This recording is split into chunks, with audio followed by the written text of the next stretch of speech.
Hello and welcome to BSL Newsround. You may have seen our recent broadcast about the Ruberslaw, which is our project based in Scotland. Today, we'd like to take you on a guided tour. Our guide for this tour is the same deaf specialist who assisted the project with its nationwide survey. His name is Mark Forrest. A big thank you to Mark, and we hope you enjoy the tour.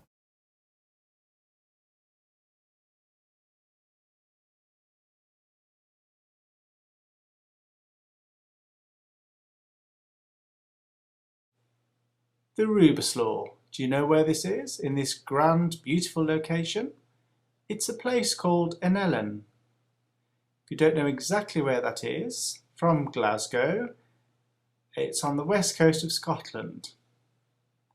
And it's 20 minutes from Dunoon, which is their sign is this, which is a beautiful place, and so is Ellen. From Glasgow to get to Ellen will take you roughly about 1 hour by a car or train and a ferry.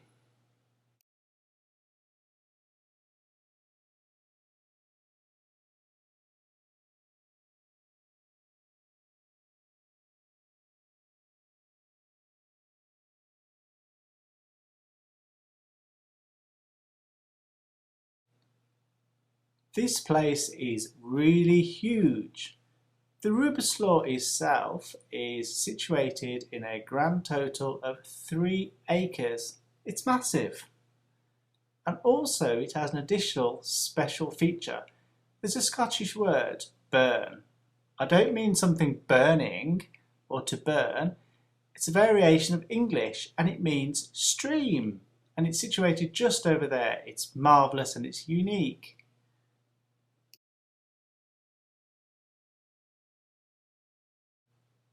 Come inside, it's exciting. Let's have a look.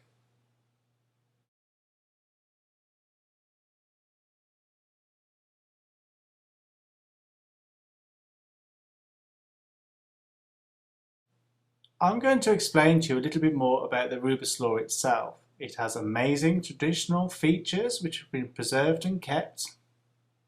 I'm going to explain to you now about the room layouts here. There's a total of 20, yes 20 rooms. Wow. The ground floor itself, there's a kitchen next to the utility room, which is situated just behind me here to the right. The office is situated down the corridor to the left. There are 2 reception rooms, and there's one just here in front of me to the right, and another one through this way to my left. There's a dining room. And when the Ruberslaw is finally open for business, guests as they arrive will have a choice of 4 rooms where they could eat their breakfast. And it's up to you where you eat. I'm now going to explain to you about an extra special feature that the Ruberslaw has. This room is called the billiard room. And this is situated directly in front of me down the corridor this way. It's magnificent. If you imagine way back in Victorian times, after dinner, the women would go separately and they would gather in the library and they would socialise in there. However, the men, they would go on their own, straight down to the billiard room for competitions, partying and drinking. Interesting times back then.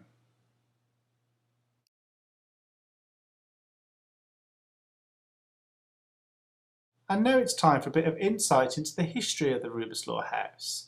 It was built back in 1896 and this was by a Glaswegian man who worked as an industrial architect, and the original purpose of this house was a summer house. If you imagine way back in Victorian times, there was no cars, no trains as we know them now. So people would travel by a steamboat for hours and hours from Glasgow, and it would take 3 or 4 hours to get here, and they would come and relax. The Ruberslaw bed and breakfast will have a total of 8 bedrooms. Yep, 8 bedrooms. Great, huh? And 3 of these will be situated in self-catering units, which themselves will be outside of the main house. Each of the bedroom will be completely adapted and accessible for deaf persons' needs. And we believe this is the first time this has been achieved across the UK. There will be full access and guests will be treated to things like vibrating alarm pager systems, flashing doorbells, all to feel safe and secure. And interestingly, there will be a fixed computer situated in each of the bedrooms, and it'll have a direct connection through to reception via a webcam or instant message, so you can relay information to reception and they'll know if there's something urgent needed in your room to make you feel safe and secure.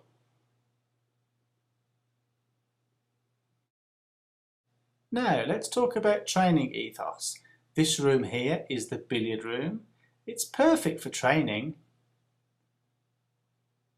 We're all unfortunately aware that deaf people have limited access to work, information and training opportunities.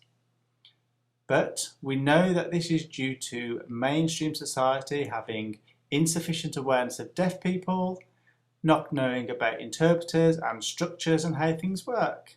However, we are strongly committed to changing that. CommunityID, along with its sister company CommunityID, together have a wealth of experience, qualifications and knowledge in promoting professional services that support the deaf community. We strongly believe in creating work and training opportunities of the highest standard, and we have been successfully delivering these since January 2005. We are firmly committed to creating opportunities for deaf people. Look at me, I'm here working with the project manager. Our aim is to encourage work experience and placements that proactively are inclusive and encourage opportunities for employment. We will be offering free deaf and interpreter awareness training to all project partners that work with us.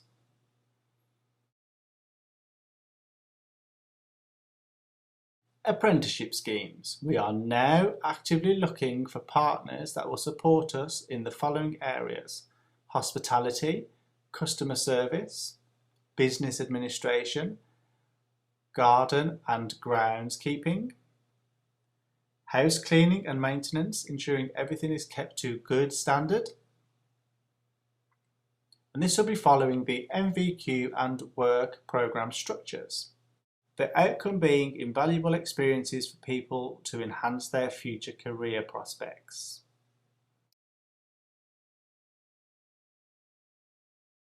We are hoping to create sustainable permanent jobs, and these people will help us to facilitate and deliver the services at the bed and breakfast, ensuring that customers and visitors are looked after well, our training services, event management, marketing and promoting of this fantastic, unique project.